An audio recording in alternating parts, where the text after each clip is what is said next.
ইমাম সাহেব যখন আল্লাহু আকবার বলে হাতটা তুললো, আপনিও হাতটা তুলবেন। তোলার পরে হাতটা আপনি বেঁধে নেবেন। আবার হাত বাঁধার পরে এদিক সেদিক তাকায়েন না, কিন্তু হাত বাঁধিয়ে আপনার চোখ থাকবে একেবারে সিজদার স্থানে। আল্লাহু আকবার বলে আপনি কি করলেন?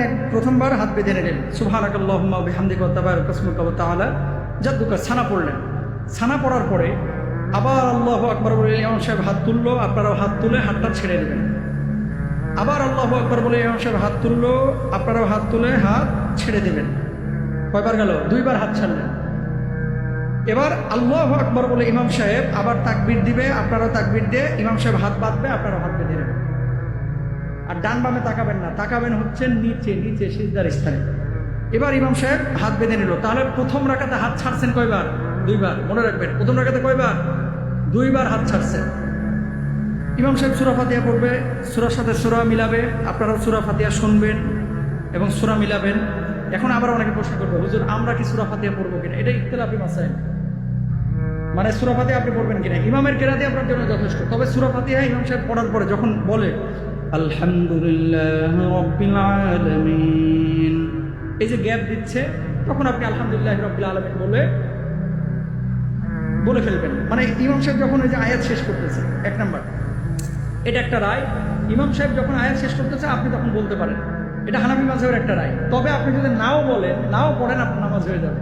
দুই নম্বর বিষয়, আপনি তো কেরাত শুনলেন, শোনার পরে রুকুতে গেলেন, সুবহানা রাব্বিল আযীম, সুবহানা রাব্বিল আযীম, সুবহানা রাব্বিল আযীম। রুকু থেকে ইমাম সাহেব উঠলো, আপনিও উঠলেন। সিজদা দিল দুইটা, আপনিও দিলেন।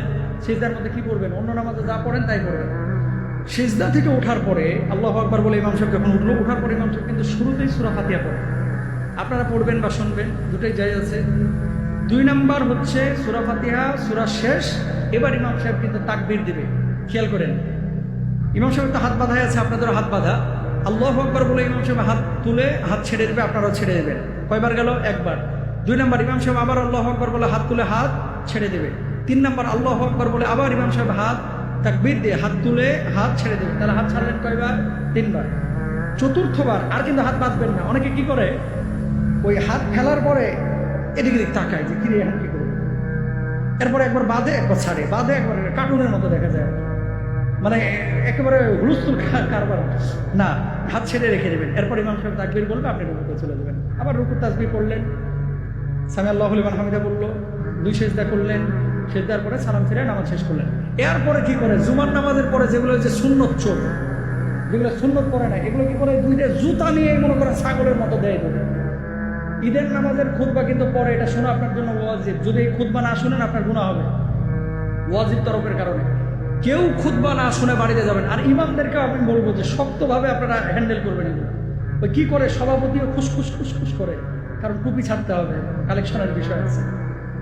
যত কালেকশন সব হচ্ছে খুতবার পরে। খুতবার আগে টুপি নিয়ে যেটা উঠবে এটার বসায় দেয়, যেটা রুমাল নিয়ে উঠবে এটার বসায় দেয়। লোক সামলাইতে পারে না যে আজকে এত মুসল্লি, আরে একটা টান দিলেই তো 20-22 হাজার উঠে যাবে।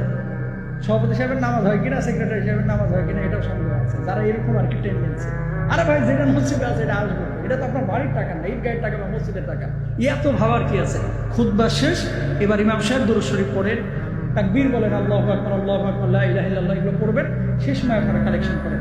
এর হচ্ছে ঈদের নামাজ। এর চাইতে সহজ করে আর বোঝানোর কোনো কায়দা নাই। আল্লাহ আমাদের সবাইকে বোঝার তৌফিক দান।